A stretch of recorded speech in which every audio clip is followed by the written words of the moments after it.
ও দুনিয়ার মুসলমান, আমি সহকারে যারা দুনিয়াতে বেঁচে আছি,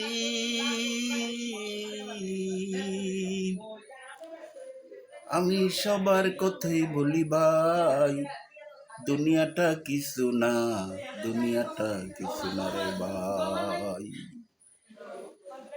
আজকে যেই মানুষগুলাই গায়ে শক্তি থাকার কারণে, টাকা পয়সা ধন সম্পত্তি থাকার কারণে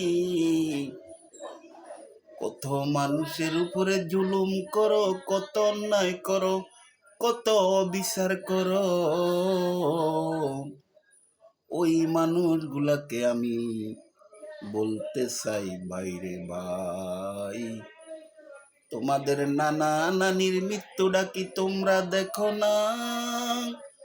তোমার দাদা দাদির মৃত্যু কি তোমরা দেখো না? তোমরা তোমার মা বাবার মৃত্যুটা কি দেখো না?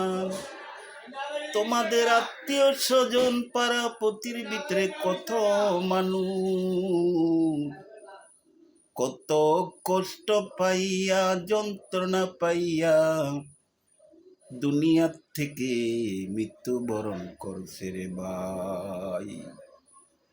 আজকের এই বয়সে, এই দিনে, আজকের দিনে যাইয়া দেখো,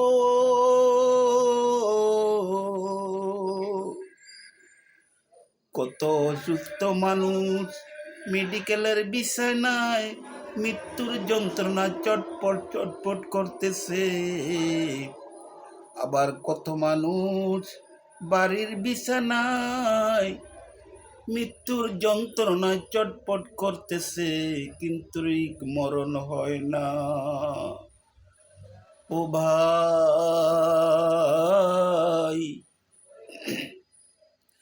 কত মানুষ কত অসুস্থ হইয়া ঘরের বিছানায় শুয়ে রইছে, এই মানুষগুলাকে তোমরা চোখে দেখো না?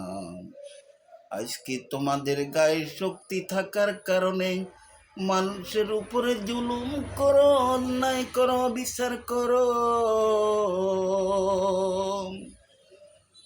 যেদিন তুমি অসুস্থ হইয়া যাইবা, যেদিন তুমি অসহায় হইয়া যাইবা, যেদিন তুমি রোগে শোকে আক্রান্ত হয়ে যাইবা,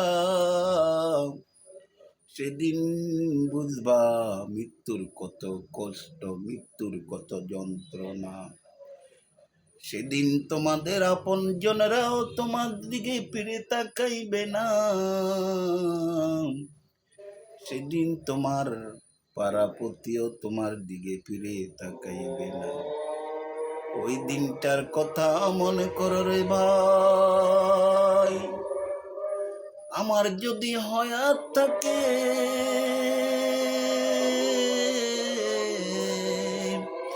আমার মৃত্যুটা কি বাজে হবে আমি জানি না।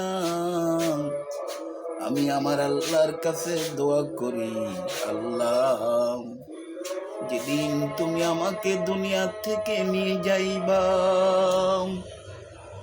সেদিন আমার নবী, দয়াল নবী, মায়ার নবীর চেহারা মোবারক চোখের সামনে বাসাইয়া, আল্লাহ তুমি আমার জান কবজ কইরো গো মালিক। আমিন। ও আল্লাহ, দুনিয়ার কষ্টই তো সহ্য করতে পারি না, কবরের আযাব কেমনে সহ্য করব, হাসরের কষ্ট কেমনে সহ্য করব রে আল্লাহ। আল্লাহ তোমার কাছে মিনতি করি,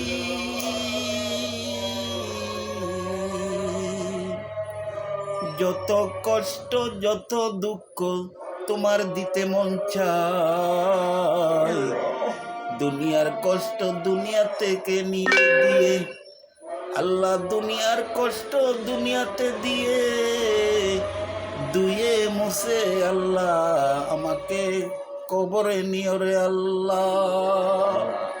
আল্লাহ ছাড়া আর কোনো মাহবুব নাই, আল্লাহ তুমি ছাড়া আর কোনো মালিক নাই। আল্লাহ তুমি যদি আমাদেরকে দুনিয়াতে বিপদে রাখো, কবর বিপদে রাখো, হাসর বিপদে রাখো, তাহলে আল্লাহ আমরা কার কাছে যাইব? মালিক, ও আসমানের মালিক, ও জমিনের মালিক, আল্লাহ দুনিয়াতে তুমি যত বিপদ দেও, ধৈর্য ধরার তৌফিক দিও রে আল্লাহ। আল্লাহ তুমি দুনিয়াতে যত কষ্ট দেও, আল্লাহ তুমি ধৈর্য ধরার তৌফিক দিও রে আল্লাহ। তে আল্লাহ রব্বুল আলামিন, সমাজের ভিতরে যারা নাফরমানি করে, জুলুম করে, আল্লাহ তাদেরকে তুমি সঠিক পথে চলার বুঝ দিয়ে দাও রে আল্লাহ। ওই লোকগুলা তো বুঝে না, অসুস্থ হইলে কত কষ্ট, অসহায় হইলে কত যন্ত্রণা। আল্লাহ তুমি বুঝার তৌফিক দাও রে আল্লাহ। আল্লাহ তোমার হাবিবের বড় সাহাবী হযরত ওমর যখন ইসলাম গ্রহণ করে না রে আল্লাহ, তোমার বন্ধুর সাথে কত দুশ্মনী করছে, কত অন্যায় করছে, কত অপরাধ করছে রে আল্লাহ। আমার দয়াল নবী, মায়ার নবী চোখের পানি পালাইয়া আসর নামাজের পরে তোমার কাছে দোয়া করছে। আল্লাহ সবচেয়ে বড় ক্ষমতাশালী ছিল আবু জাহেল আর হযরত উমর, এই দুইজনের একজন আমার পক্ষে এনে দাও রে আল্লাহ। আল্লাহ তুমি তো